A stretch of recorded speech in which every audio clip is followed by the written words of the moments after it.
Hello guys, our next chapter is diversity in living organism. ये क्या होता है हम देखेंगे इस चैप्टर में. लिविंग ऑर्गेनिज्म में डाइवर्सिटी.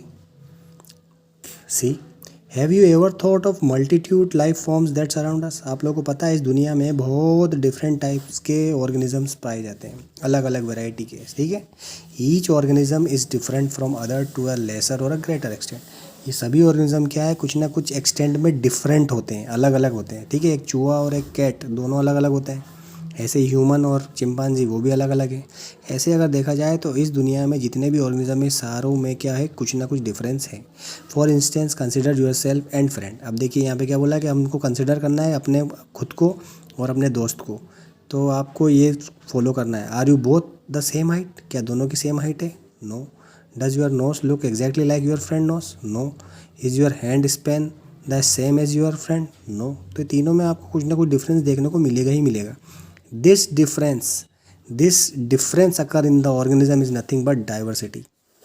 उसी डिफरेंस को क्या बोलते हैं, डाइवर्सिटी. तो जब डाइवर्सिटी जब डिफरेंस हो गया तो ऐसे ही लिविंग ऑर्गेनिज्म में डिफरेंस जो है वो आता है. तो ठीक है, हमको यहाँ पे लिविंग ऑर्गेनिज्म में डिफरेंस चेक करना है कि कौन कौन से डाइवर्सिटी है यहाँ पे हमारे इसमें. ठीक है. तो अगर if you were to compare ourself and our friend with monkey, what would be say. तो अगर हमारे दोस्त को हम मंकी से कंपेयर करेंगे तो क्या वो सेम होगा? ठीक है. तो मंकी अलग होगा, फ्रेंड अलग होगा. ऐसे मंकी और चिंपांजी को चेक करोगे तो वो भी अलग अलग होंगे. ठीक है. तो डिफरेंस इज़ देयर. तो obviously we and we are friend lot in common with compare ourself with a monkey. But suppose we were at to cow to comparison. अगर काउ से आप कंपेरिजन करोगे तो और डिफरेंस आ जाएगा. तो difference क्या है, कम से ज़्यादा भी हो सकते हैं. ठीक है. तो we would then think that the monkey has lot more in common with us. तो मंकी का क्या है, थोड़ा बहुत रिजेम्बलेंस हमसे ज़्यादा है. मतलब अगर कहा जाए थोड़ा सा सिमिलैरिटी ज़्यादा है बट डिफरेंस कम है. लेकिन काओ के कंपेयर में करोगे तो आप बहुत डिफरेंस चेक करोगे. तो ये difference is nothing but diversity in living organism और डाइवर्सिटी. अब ये एक्टिविटी देखिए आप. वी हैव हर्ड ऑफ देसी काओ एंड जर्सी काओ. आप लोगों ने सुना होगा देसी काओ अलग होती है, जर्सी काओ यानी बाहर की काओ. दस देसी काओ लुक लाइक जर्सी काओ. तो आप देसी गाय और विदेशी गाय दोनों में अगर डिफरेंस देखोगे, कंपेयर करोगे तो क्या वो सेम होती है क्या? नो. तो this is nothing but change occurring in the organism. तो what is the basis of identification. तो व्हाट इज़ द बेसिस, हम आइडेंटिफिकेशन कैसे करते हैं ऑर्गेनिज्म की? कुछ ना कुछ फीचर्स चेक करते हैं क्या, या तो उसके बॉडी का शेप, उसके खाने की हैबिट, उसके रहने की हैबिट, किस इन्वायरमेंट में रहता है. समझ में आए. तो ये सारे जो हैं ये बेसिस है किसके, आइडेंटिफिकेशन करने के डिफरेंस किसी भी ऑर्गेनिज्म में. तो जब डिफरेंस हम पता लगा लेते हैं तो हम उसको एक पर्टिकुलर कैटेगरी में रख देते हैं किसी भी ऑर्गेनिज्म को. उसके बेसिस से उनको क्या करते हैं हम, क्लासीफाई करते हैं. क्या करते हैं हम, क्लासीफाई करते हैं. क्या करते हैं, क्लासिफिकेशन. तो classification is the next topic. What is the basis of classification. Question यहाँ पे ये है कि किस बेसिस पर क्लासिफिकेशन की जाती है. अब क्लासिफिकेशन किस बेसिस पे की जाएगी? On the basis of habitat, on the basis of food, on the basis of reproduction, on the basis of climatic sorry on the basis of characters present on the body of that particular organism. तो ये सारे basis होते हैं classification के. Structure of that particular organism. तो ये सारा चीज़, जैसे मैं एक एग्जांपल देता हूँ, फिश और मंकी. अगर फ़िश और मंकी दोनों को देखोगे तो दोनों में बहुत डिफरेंस देखने को मिलता है. क्या, फ़िश पाई जाती है पानी में, मंकी पाया जाता है, मंकी कहाँ पाया जाता है, फॉरेस्ट में. दोनों में डिफरेंस है. उनके खाने का हैबिट, उनके रहने का हैबिट, उनके बॉडी के स्ट्रक्चर, ये सब कहीं ना कहीं बेसिस क्या डिफरेंस आ रहा है उसमें, है ना. तो क्लासिफिकेशन उसी बेसिस पे की जाती है कि कौन जहाँ पे रह रहा है उसके बेसिस पे क्लासिफिकेशन हो जाती है. कोई क्या खा रहा है उसके बेसिस पे क्लासिफिकेशन हो जाती है. समझ में आई बात. तो क्लासिफिकेशन इज़ नथिंग बट, अब मैं क्लासिफिकेशन की डेफिनेशन बताऊँ. क्लासिफिकेशन इज़ द ग्रुपिंग और sorting of an organism. Clear. Group करना या शॉर्ट करना किसी ऑर्गेनिज्म को is known as classification. Clear है. तो ये पूरा पैराग्राफ वही है. अब देखते हैं यहाँ पे ये इंपॉर्टेंट पार्ट है हमारा. What are the some concrete example of such characteristic used for hierarchical classification. जब हम क्लासिफिकेशन करते हैं तो हम क्या चीज़ देखते हैं किसी ऑर्गेनिज्म में. सपोज़ मेरे को कोई एक ऑर्गेनिज्म मिला, मैं जंगल में घूम रहा था, मुझे एक ऑर्गेनिज्म मिला बिल्कुल अलग वैरायटी जिसको हमने कभी देखा नहीं. तो मैं क्या चेक करूँगा और कैसे उसका क्लासिफिकेशन करूँगा. जैसे आप लोगों को पता है कि हमारा जो ऑर्गेनिज्म है वो डिवाइड हो रहा है किस में, plant, animal, bacteria, prokaryote, eukaryote, है ना. इन सब में डिवीजन कर रखा हम लोगों ने, ऑलरेडी हम पढ़ चुके हैं.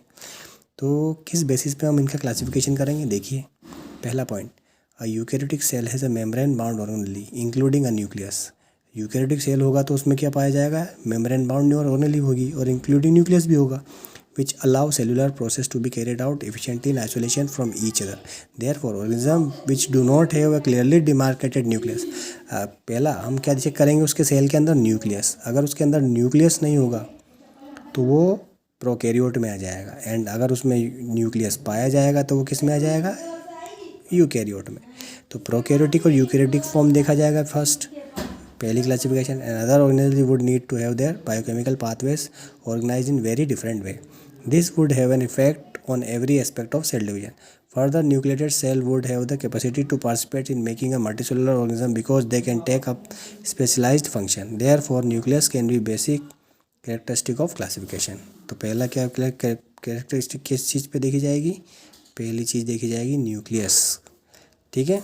Second, do the cell occur singly और दे ग्रुप टुगेदर। अब ये जो भी सेल है किसी इस ऑर्गेनिज्म के अंदर सेल चेक किए जाएंगे, क्या चेक किए जाएंगे, सेल्स, वो सेल क्या ग्रुप में है या सिंगल है, तो उसके बेसिस पे उसका डिफरेंस हो जाएगा, ये सिंगल है या यूनिसेलुलर है या मल्टीसेलुलर है, ठीक है। थर्ड चीज़ देखी जाएगी, do organism produce their own food, क्या वो खुद खाना बना के खा रहा है या दूसरे पे डिपेंड कर रहा है, तो उसके बेसिस पे हम बता देंगे ऑटोट्रोपिक या हेटरोट्रोपिक। समझ में आया। उसके बाद of the organism that perform photosynthesis, क्या ये ऑर्गेनिज्म फोटोसिंथेसिस कर रहा है, तो उसको प्लांट में रख सकते हैं, अगर नहीं कर रहा है तो एनिमल में आ जाएगा। What level of organization of their body, उसकी ऑर्गेनाइजेशन देखी जाएगी बॉडी की। समझ में आई बात। और लास्ट है of the animal how does the individual body develop, और उसकी बॉडी कैसे डेवलप कर रही है and organize its different part and what are the specialized organ found for different function, और कौन से स्पेशलाइज्ड ऑर्गन उसके अंदर पाए जाते हैं। तो ये सारे जो बेसिस उसके अंदर देखे जाएंगे। समझ में आई बात। तो हम कैसे ऐसे इस बेसिस पर हम किसी ऑर्गेनिज्म की क्लासिफिकेशन करेंगे। क्लियर है इतनी बात। अब क्लासिफिकेशन एंड इवोल्यूशन, ये क्या होता है देखिए। क्लासिफिकेशन में आपको बता चुका हूँ, grouping and sorting of an organism. Evolution मतलब होता है change occurring in the organism, ठीक है। जैसे मैं बोल रहा हूँ, आप लोगों को पता होगा पहले जिराफ छोटी गर्दन का था और आज उसकी गर्दन क्या है, उसका नेक बहुत बड़ा हो चुका है, ठीक है। तो short neck giraffe and long neck giraffe, तो ये अगर आप इन दोनों को देखोगे तो इन दोनों में कहीं ना कहीं इवोल्यूशन हुआ है। पहले छोटी नेक का था, ये बड़ी नेक का हो गया, तो एक इससे इसमें क्या हुआ, कुछ ना कुछ ड्रास्टिक चेंज आया कि नहीं आया। This change is nothing but evolution, अगर कहा जाए उसी को हम क्या बोलते हैं, इवोल्यूशन बोलते हैं, ठीक है। तो इवोल्यूशन क्या है, ये क्लासिफिकेशन में भी इन्वॉल्व हो रहा है, ठीक है। तो देखिए, most life form that we see today have arisen by accumulation of change in the body. जितने भी ऑर्गेनिज्म आज दुनिया में पाए जा रहे हैं या हैं, वो किसकी वजह से हैं मौजूद, accumulation of change in the body. अगर उन्होंने बॉडी में चेंज किया है design, that allow the organism possessing them to survive better.